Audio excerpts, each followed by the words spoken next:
We want to move beyond numbers, focusing on culture, people, trends in organizations.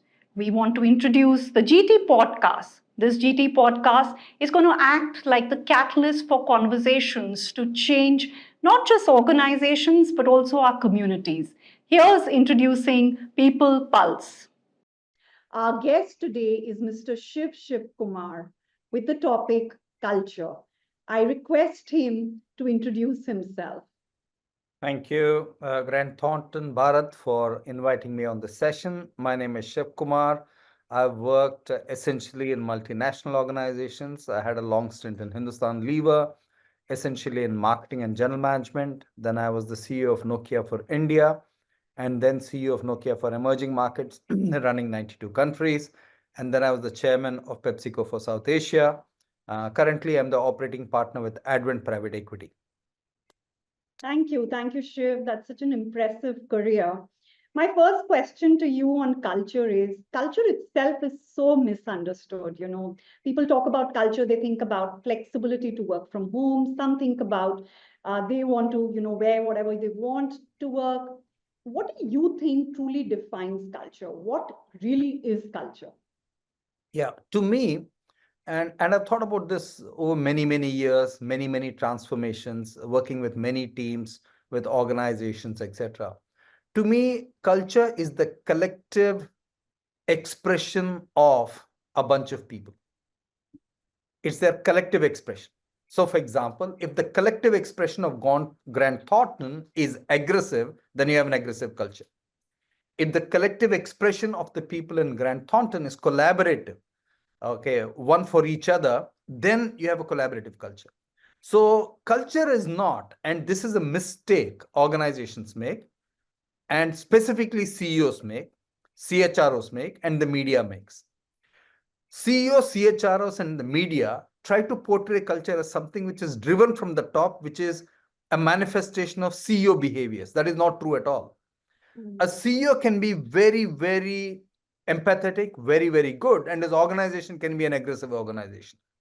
Equally, the CEO can be an aggressive person and the organization can be docile. So the mistake we make all the time is to associate culture with just one individual or figure, which is wrong. Okay, that's a big mistake we make in India more than anywhere else. So it's the collective expression of everybody in the organization. So, for example, if I walk into a company, I can easily make out the culture. Are people welcoming enough? There are many organizations I walk into, from the security guard to the receptionist to everybody is very welcoming, saying, okay, do you want some tea? Do you want some coffee? Do you want some water? Whom are you meeting? Which meeting room is this? And etc. And there are other places where nobody is bothered. You just come and you say this thing, they say, okay, you wait here. Okay. So you can easily make out that the collective personality of the organization works in a particular direction. That is one. Second, you need to ask yourself a very important question, which is, why do people come to work? Why do people come to work for GT Bharat? If I were to answer that for you, I would say people come to work for essentially three reasons. Number one, this company is headed in the right direction. Okay. And hence, because they're headed in the right direction, I can piggyback on that and that improves my CV value. That's the first reason they come to work. The second reason they come to work is, you know what? I have good colleagues, people who won't stab me in the back, people who are polite, people who are willing to listen to me, people who are willing to give allowance to me. That's the second reason. The third reason they come to work is, if I propose something in this company, tomorrow morning it gets approved or evening it gets approved and I see progress with my work. These are the three reasons why people come to work in any organization. Sure. When they feel one missing or two missing or all three missing, then they say it is time to check out now. So culture at one level is the collective expression of everybody who works in the organization. And at an individual level, these are the three things they look for when they work for a company. Sure, that was really insightful, Shiv. The collective expression, but it is a collective expression. But how do you make that so collective? Doesn't it start from the top? How do you ensure that everybody has that same DNA? Very good question. The top can aid it, but the top is not the reason it's there. And hence, I've always said this, and all the companies I've led over my career, is that the top 10% of managers in an organization determine that collective personality. Right. So you have to work with the behaviors of the top 10 managers. So if GT Bharat, how many managers do you have in your company? So for our partners, we have around about 200 200. tier one Yeah. people. If you have 200 partners, 20 partners determine the collective expression of GT Bharat. Right. So you have to work on that very, very assiduously. So in one of the companies I worked in, we used to have a top 30 gathering every quarter, where I'd explain what's happened in the quarter. I'd talk to them about what's working, what's not working. In another company I ran, we'd bring the top 300 in the organization together. So what a leader can do is to ensure that people are on the same song sheet in terms of the collective personality. Right. That's all you can do. And then hope that everybody gets onto that hymn sheet and sings that song. Right. No, so it's very beautifully expressed, Shiv, and that, top 10% should come in. But, with a lot of times people have differences, etc. So I want to clear that having differences doesn't mean, and, not having that collective wisdom as far as culture is concerned. So if you can, talk a little about that as well. Very, very good point. There are two things. I think if you don't have disagreement in an organization or in a team or in a management team, then you get what I call groupthink, which is very bad for the organization. Yeah. Okay. So the CEO says something, and 90% of the time, all his direct reports are nodding their head and saying, yes, boss, no, boss, 3 bags full, boss, which is terrible. So if only one person is thinking in the room, my simple question is, what are the other 10 guys doing there or the girls doing there? They're not needed. That's one. Second, I used to always have an important principle of working in an organization, which is what I call, in every meeting, apply this. And it is 60% agreement, but 100% commitment. Never try to shoot for 100% agreement. You'll never get it. Suppose tomorrow morning you stand up and say, Grant Thornton will give 25% increment to everybody. Somebody will say, why not 30? Why not 15? Etc. You will never get agreement on anything ever in an organization. But the skill of a leader is to orchestrate to get to at least 60% agreement. Once in every meeting I get to 60% agreement, then I tell them, hey guys, that's fine. Now all of us are committed to it. For example, I've been the chairman of many boards. I've been on the jury of an awards committee. Right. Whenever I'm the chairman, whenever I'm the jury chair, I always tell them I will only step in if needed, otherwise no. If the vote is going 4-2, I don't need to step in to make it 4-3. I will go with the 4-2. Okay, so the leader of the team has to understand that. And everybody in the team has to recognize that each vote is not a veto vote. Right. So 60% agreement, but 100% commitment should be the motto of any good team. No, I loved your point around the fact that you need to have those conflicts, and how you resolve those conflicts is also important. But having said that, getting that 60% in and then getting committed to it is extremely important. So beautiful point there, Shiv. But changing tracks, a lot of us in senior leadership, and I've heard a lot of my clients also say this, don't have the time. We are running from pillar to post, trying to do a lot of things, because of which the entire employee experience is also becoming very transactional in nature. And therefore, they're not getting that experience that most of the employees supposedly used to get earlier. A, do you think that's true? And if yes, then what as leaders we can do to give the employees that same experience? Yeah, I think it is very true. You hit on a very, very important aspect of work today. Everybody seems to be in a hurry. Nobody has time for each other. So what does the transactional nature of work mean? It means short term. It means let's see through today, tomorrow will take care of itself. Okay, it means I don't value you. Okay, get this done, get going. So what's happening is we are getting tighter on our deadlines, number one, and we're getting harsher with our language. Both happen when you have transactional. And next is, when I'm in a transactional mode with you, I don't care. So let me explain this through service industry examples. In some airlines, if you go, the air hostess virtually treats you like your grandmother. you sit there, don't get up. It's very transactional. Right. Okay. She doesn't explain why you need to sit there. Yeah. They say, ma'am, the train is still moving. We have a seatbelt on. Can you please, follow this through? Yeah. The way she instructs you is transactional in nature. Yeah. So many times employees think when their bosses instruct them, then what they want is compliance. And when you have the transactional nature, you will never get commitment. Now, this does not mean, and this is the mistake Indians make, this does not mean you should not pull up people for poor performance. Of course. It does not mean that. Hmm. In fact, pulling up people for poor performance is the surest way for the team to understand the standard that you are setting. So transactional means do not be short term, do not be harsh, do not be, fluffy duffy, none of that. Okay. And it's a real challenge in organizations today. And I would go back to say, use the meeting and the way meetings are conducted, the way you include people. Those are the kind of signals you will give people that things are not transactional. One thing which employees look for when they say this is not a transactional organization is the boss's commitment to his or her development. Right. See, I don't mind you demanding work from me as long as I know that I'm getting enough inputs for my development. Then they do not see that as transactional. They view things as transactional when you're getting everything out of them and not putting anything back in return. Yeah. So that's how I see the Yeah. dimensions of someone being transactional. No, excellent point, Shiv, that how much are we giving back to the employees in terms of their development, and hence can they trust us, A, with their time and then their careers.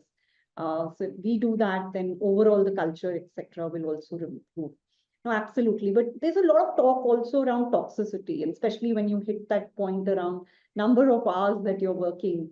I remember as a young manager working for hours together, not that it was right or wrong, I didn't even think about it, but what is this toxicity all about, and uh, how do you define it, how do you feel it, what do we do about it as leaders? Yeah, toxic or toxicity is a nice word. Yeah. And it's good to throw those words around. Oh, that's a toxic culture. This is a toxic manager. But I would like you to think about the behaviors which lead to the toxicity. When do employees feel that a place is toxic? Number one, when there's regular negative feelings in the organization. Everything is negative. Number two, everything is dysfunctional. Number three, when there's zero collaboration. Number three, when there's a lot of politics. Number four, when there's a lot of gossip. Number five, when people don't get the credit due to them and they have to fight for the credit due to them. Number six, when what is said in the meeting and what is said outside the meeting are two different things. Right. These are all signals for employees to say, this is not the right culture. Then based on where they are, they might label it toxic, they might label it whatever it is, etc. And a lot of the time, go back to what I said about the collective expression of the organization. Why does this happen is a question we need to ask. Right. I talked about the top 10% of managers. Now, this happens in a multinational company because they're being pulled and pushed by a global organization. So the India team says we can grow at 5%. The global team says, no, you need to grow at 10%. So there are 3-4 guys who will get aligned to it. And then all the politics start. Okay. There is no commonality of what you can achieve reasonably. And hence, the moment the CEO and his management team take a 10% target, because the global company has said that, then everybody down the line loses faith in their leadership. Then they say, we just need to listen to our masters in, wherever they are, in London or Amsterdam or America or Singapore, and that's what dictates this culture. Right. Okay, so that's one of the things that we find. Second is when there is too much focus on money. That's the other reason these behaviors come to the table. And typically, people might not like what I'm saying, but that's the truth. Banks are a very good example of this. The investment bankers are an even better example of this, where everything is about individual money. How much money am I making? And invariably, these people think if I make money, which means the other person will not make the same money. So money as a, let's take variable, drives toxicity. You look at which are the most toxic organizations in the world, one common factor will be the money element. The money element. Always. So I'm not a great believer in throwing more money. The more money you throw, the more toxic culture you'll get. And a lot of senior leaders don't understand it. Because what happens is, the more money you throw to a salesperson, for an example, you throw money at a salesperson, he will go and dump the distributor in order to make that money. Now, that will hit you back 3 months later, 4 months later. So when that biomass hits the ceiling, nobody's around to clean it up. So money actually divides people more than anything else in a toxic culture. Because people feel that they're all chasing their personal goals, there's no collective goal. So even if you want to give money, I would say make it a collective goal. So in both Nokia and other organizations I ran, 2 of the 5 objectives of everybody in the organization would be company goals. Right. Profitability and market share. Yeah. So everybody in the organization knows that if those 2 are not met, my incentive is not met. Right. And those 2 would account for 40% of the incentive of the person. I'm not saying money is unimportant, but when money is made as the only variable and money is made as the individual variable, then you'll get a toxic culture. Right. Okay. The other reason you get a toxic culture is when you glorify heroes in the organization. In one of the companies where I was bought in and we had to make it profitable, okay, this is a very simple thing you can see. You walk into the senior manager's office in this company, which I won't name. He had huge posters of himself from, all his farewells, etc. Big posters all over the room. Now, if anybody walks into that room, what's the image they're getting? This person is larger than life. Right. That is a toxic culture. And these very same people, how does it manifest? They would go to the market and the whole market would be dressed up for them because this big boss is coming from Gurgaon. Okay. Now, what does the sales team feel? Okay. These people don't want to listen to the truth. They want a reality of what they think is the truth. So these are all examples that I give you of where you find toxicity and why toxicity comes to the marketplace. I like the point around that why that you said that don't make heroes, but you also want to reward some of the people who are performing really well. By all And means. you balance that out. By all means. You want The to thing make them is, heroes, but you still want to reward them. great question. See, nobody can achieve anything on their own. Yeah. For example, you're on this call, you're interviewing me. There's Aditi, there are 4 other people behind it. Absolutely. If this podcast succeeds, all 5 of you are responsible. And more. If it fails, some people all of us work are on responsible. research and questions as well. Yeah. Yeah. So tomorrow, if this podcast succeeds, you're not the only heroine in the game. Absolutely. So if your boss in GT Bharat calls you out as the biggest heroine in the game just because of this one podcast, then he is creating a hero or a heroine culture, which is wrong. Right, right. That is what I mean by, see, when you promote the hero culture, you will suffer for it. You will suffer dramatically for it. Because then there's no collaboration. Everybody wants to be a hero. When everybody wants to be a hero, they want to brush things under the carpet. They want to only show the positive light. So for in this organization I was talking about, people would consistently tell the global CEO and everybody, we are seeing green shoots. They're failing like mad. Oh, we are seeing green shoots. We are seeing blue shoots. We are seeing yellow shoots. The language in an organization is very different when you have a hero culture. It is not a collective language. It's not that we did it together. We failed on this. In many of the organizations I worked in, I instituted a failure award. We failed, we learned this, we won't repeat it, we celebrate failure. Right. A hero culture does not celebrate failure. A hero culture only celebrates glory. Right. Okay, that's how you need to think about it. Yeah. No, but importantly, you said that some of these metrics are required, which are more collaborative in nature to get in collaboration and better culture. What are the other things for collaboration? Because, that is something, as you rightly said, and research also proves it, that we do not collaborate as much as we should, whether you see it either on the cricket field or you see it in organizations. How do we collaborate better? It's a very, very good question. Again, thank you for asking that. So when you ask people, what is it that you want in an organization? Okay, everybody wants inclusion. Yes. That's the benchmark. If you have high inclusion, everything else will fall in place. And the meeting of two or more people is the place to start improving your inclusion. Inclusion means you'll get high engagement. If I'm feeling included in this call, you'll get my engagement. Right. Okay. Any organization with more than 70% engagement is a global best in class in engagement. We know that. Now, when you want engagement between boss and subordinate or colleagues, what is important? One, role clarity is important. Am I clear about what is expected of me? That's all. Second is goal clarity. Am I clear of where this company is headed and what is expected of me on that path?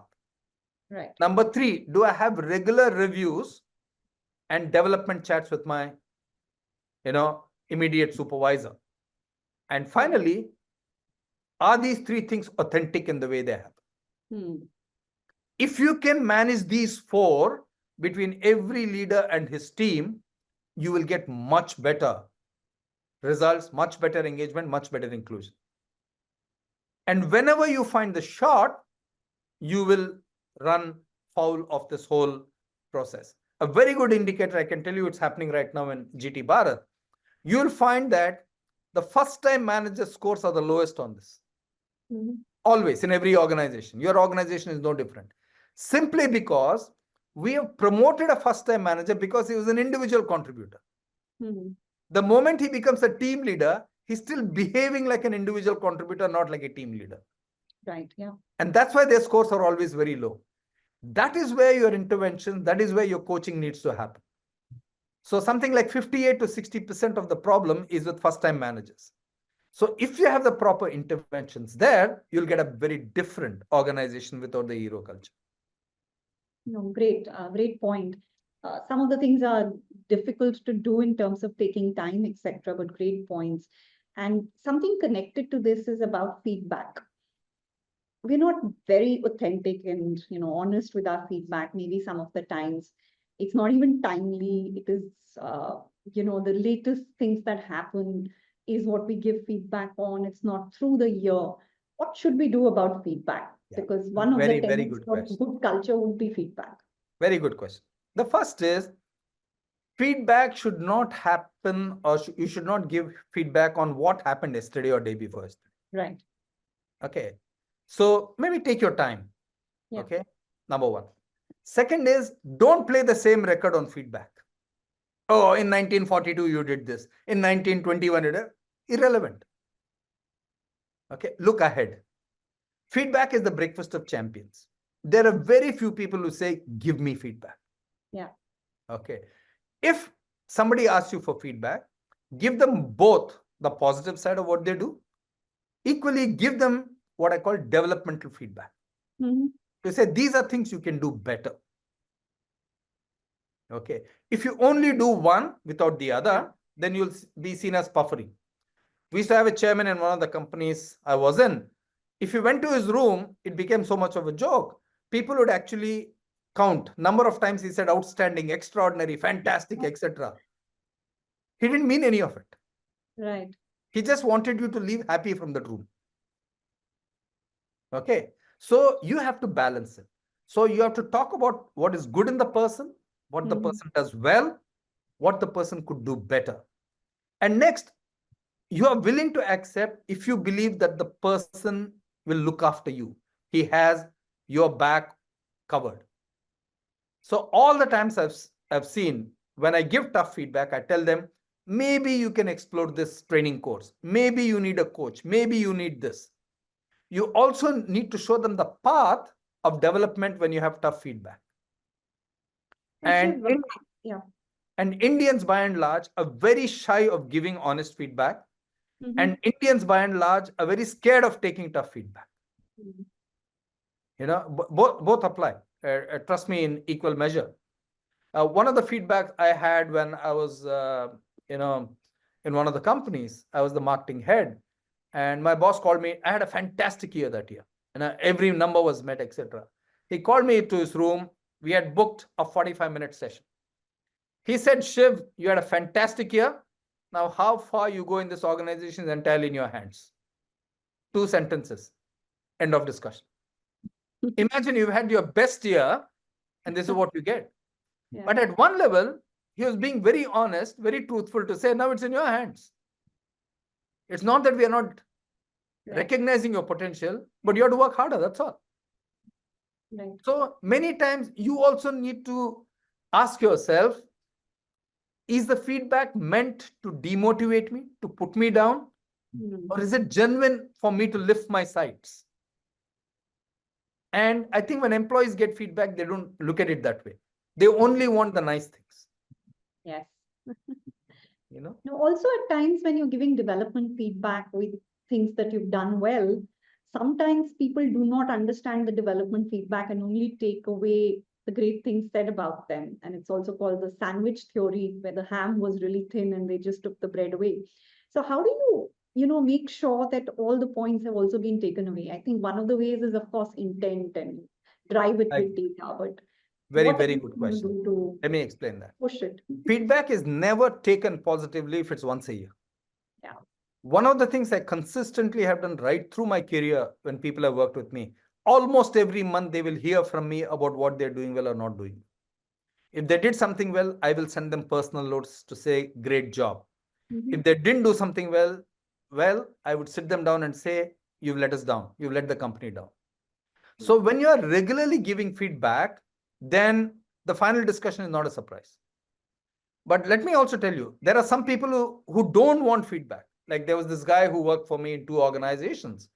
And I remember the first time I worked with him in the first company, his boss sat me down next to him and said, look, I'm going to give him feedback, but I want you to see how he reacts. And this guy was only defensive. He was only saying, it's your problem, it's somebody else didn't do it, etc. And he continued that right through his career. Okay. Unfortunately, he's a CEO today. Okay. Some people make it. So that's the kind of thing. If you're regular and honest in your feedback, then the final discussion is not a surprise. Right. Yeah. So I must have evaluated more than 5,000 managers in my life. I've only had problems, I can say, with 3 or 4. That's it. Otherwise, most of the other people said, Shiv, you said this to me before. Shiv, you've developed so many people and you're fabulous. So hence you didn't have problems. But yes, so must say that. But I'm going to, talk a little about metrics, because we can't do without talking about how do you evaluate a few things.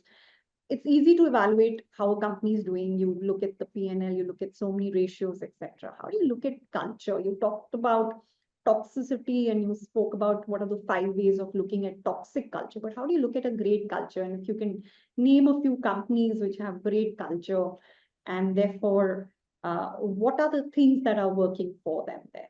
So the question, Shiv, was around the metrics for culture, and which are some of the organizations where you have seen great culture.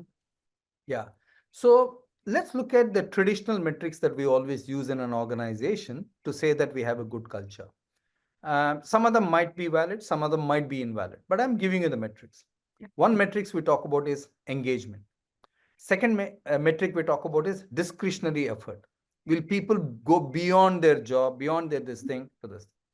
Third metric we ask is, do you feel communicated enough in the organization about its direction? Right. Do you have a best friend at work? Are your colleagues supportive? Okay. Do you intend to stay in this organization in the next 12 months? These are the typical measures we use. Okay. In my book, you can easily judge the culture of a place by just attending one meeting in the organization. Wow. Just one meeting. Whenever I sit in a board meeting, whenever I go and visit companies, I just look at the dynamics between the leader in the team and the other people in the team, the way the meeting is conducted. And here I must tell you, in Nokia, you could never make out who was the leader of the team, because the leader of the team never sits at the head of the table in Nokia. He would always sit at the side of the table. And by and large, 80% of the time, as long as the discussion is going in the right direction, he will not intervene. It's only when the discussion is going off gear that he'll step in. That is a good culture. A good culture is one when each person feels that I need to do this for the organization. I need to do my best so that this company can do its best. We have a lot of platitudes. For example, we tell everybody, think like an owner. 2/3 of the companies in the Indian stock market are family owned. Now, you will laugh at the family owner if he told you, think like an owner, Priyanka. What will you say? Come on. He's the owner. Is he mad? Is she mad? Cannot work. Second thing which does not work from the old definition of culture is we are one big family. Nobody thinks like a family. Let's be honest.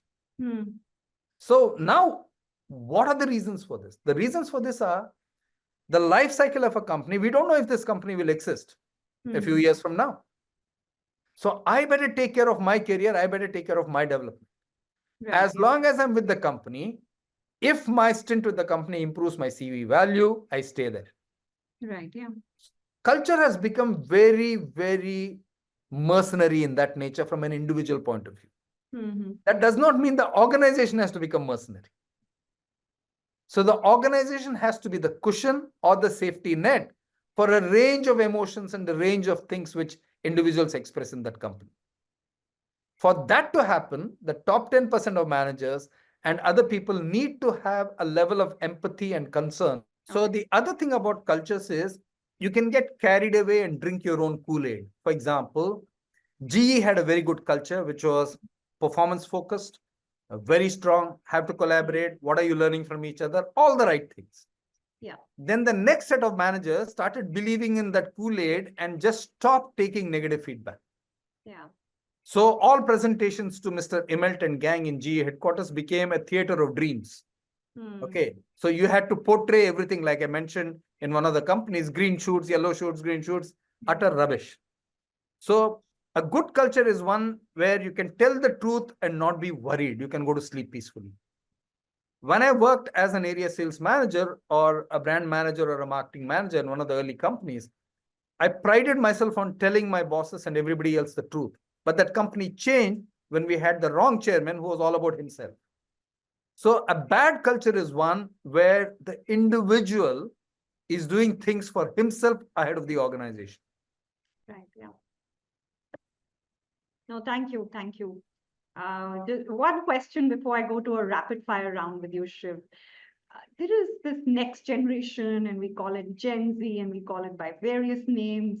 And their culture apparently is very different. I have a 15-year-old boy at home as well, who's teaching me a lot of things, and I learn a lot from him, which I'm very grateful for. What do you think is going to change in organizations with all these young people coming in the organization? Yeah. The first point I'd like to make to you, Priyanka, on this is that every generation thinks its previous generation is a bunch of rubbish. It's natural. Okay. So if you go back to the 1960s, the baby boomers thought that the previous generation was no good. So every generation thinks that the previous generation is a load of rubbish. We've seen this in the 60s with the baby boomers. We see it with Gen Z. We see it with everybody. No different. For example, you're sitting in your organization. I'm sure a bunch of you are sitting saying, what the hell are these guys sitting at the top doing? Why don't they vacate? We can do things better. Okay. Definitely, no doubt about it. Okay. So, but what this generation is very good at is they're tech savvy. They're very facile with technology. And second is they're articulate. They're able to express what they want better than the previous generations. So one of the things we did in my last organization was we used to have what we called a YCOM or a youth board. Now we can. So when you started speaking about what you did in the other organization, so in PepsiCo, one of the things we did to make the current generation as accountable and as contributing to the company was we started the concept of a YCOM or a youth board. We had 65% millennials in the organization. So we did a very simple thing. We said this YCOM will have 10 people in it. but these 10 people will be elected by the other people. Wow. So we actually had elections, and they Mhm. continue that even now, which I am happy about. So people were so creative. They would make reels, they would make videos to say, vote for me, etc., etc. Mhm. And the only criteria we had, and in the first year, a number of people like Swati, etc., came to me and said, the YCOM elected by other millennials was responsible for all engagement and running of all the events in the company. For example, an annual conference would have them as being part of the committee to determine who should be the external speakers, what type of people, what type of rewards, what should we be doing. Mhm. Okay, so we gave them equal stake in some of the aspects of the company. So those are some things that you can do. But my advice to the young people would always be, look, I think you must stay in a company for 3, 4 years, work hard. Right. If the company does not recognize you, by all means, leave them. But Mhm. don't leave a company within 6 months to 1 year and say, what has the company done? No, great advice, Shiv. They should wait and watch and be patient about the whole thing. At the same time, fetch for themselves and develop their needs and learnings as well. With that, Shiv, I'm going to go to a fun rapid fire round with you. Favorite company tradition or event for you? Favorite company tradition or event? Yeah. In Nokia, I must say, we had a lot of awards. But the last award in every annual conference would be what we call the Nokia Baton Award. At the annual conference of Nokia, the last award was what was called the Nokia Blue Baton Award. Right. And about 6 to 10 people would get it in a year. Wow. And the way I'd run it is, I would talk to all the senior managers, 30 of them, and say, give me a list of the people who you think represented Nokia and the values of Nokia and did a great job of it. Mm-hmm. I would collate all that and identify the top 6 or 10 and tell that to the management team about an hour before the awards were given. Oh, okay. That's all. Lovely. And people would cry when they got that award because they knew that work cannot buy that award. It was behavior plus values plus commitment plus going beyond. So that was the tradition we used to have, which was nothing about money, nothing about any reward. It was pure personal satisfaction that my company thinks that I've stretched well beyond my personal goals in the interest of the organization. Oh, lovely, lovely. Thank you. What's the best team building activity that you've experienced? We all go on these team activities, but there's so many of them in the market. What's one of them which has touched your heart? Oh, there are many that you go through, and we typically go to. I think one of the ones where we had to look after each other. Somebody would fall, we had to hold him. Oh, right. Exercises in trust, which were Right. pretty serious. If you didn't catch the person, you would break his back. Right. Okay, so those are the kind of ones I think which made teams realize that they needed each other far more than what they thought. Absolutely. One superpower to improve the culture of any organization. Just one, Shiv, if you had to name. If there is one superpower, I'd always say communicate, over communicate. One great book on culture. Oh, there are many great books on culture, not one or two. There are many. There's Jim Collins' book. There's the early Jack Welch book about Control Your Destiny, or someone else will. There's the early Peter Drucker book on the concept of a corporation. There is a great book by Ram Charan on execution. So there are many books, not one or two, because culture is never, as I mentioned to you, Priyanka, it is not maximizing one metric. Yes. One metric on one day might help, but it's never that. Yeah. Absolutely. And what works better, open office or cubicles or both? Great question. So I know a number of people debate this. Nokia went to an open office system in the year 2008-9. So when I would go to head office to meet my CEO, Olli-Pekka, he would sit outside, but there was a conference room which would be attached to him. So every time he had a meeting, he would take my papers, go inside that meeting room, and we'd discuss. Okay. Right. So when I implemented that in Nokia India, okay, we had a complete open office. My office was open, door was not there, etc. The comms team used to sit outside my door, and the finance team would sit outside my door. You won't believe this, Priyanka. In a week, both the teams came to me and said, Shiv, I think you need to close. You need to have a door. You need to close it. because we can hear the demands you're making on your subordinates, or people, your management team. We can hear the tough conversations, and I Right. don't think we should hear them. I respected that. Then we put a door, and then we had that. So when we designed a new office in PepsiCo, again, they talked open office. I said, don't do that. I have very bad experience with it. Give each manager, each leader his room so that Right. he has all his meetings there, and he doesn't book the meeting rooms from morning 9 o'clock to evening 5 o'clock in his name because he's sitting in an open office. Right. And your favorite way to recognize people? Write them personal notes. I cannot tell you how important that is. Even today, a number of people who worked with me for the last 20 years, they post that on LinkedIn, or they'll send me a WhatsApp picture saying, Wow. you know, you wrote this at that point of time. I was so happy. I showed it to my wife. I showed it to my mother, etc.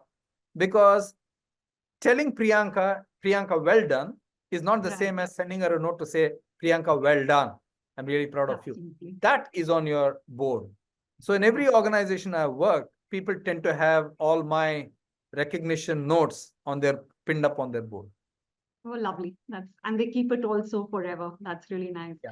One compliment that Shiv you have received about culture in all the organizations that you have worked with. I'll tell you, my global CEO of Nokia came to India, Oli-Pekka Kolosua. Nokia was very heavy on values, and you had to, live by the values, etc. After his third or fourth trip, I think 2010, I was going to drop him back at the airport. We were good friends. He had recruited me. So he said, Shiv, I must tell you that Nokia India is more Nokia than Nokia Global. Well done. Wow. That's all. Okay. Superb. He could see it repeatedly through the various management team interactions, through the government interactions, through the customer interactions. And he said, you guys truly stand for the values that we believe in. And what should you do to make sure that the last person standing feels the culture and actually owes it as well? What should leaders do about The it? only thing you can do is to make him aware of it and to communicate with him or her.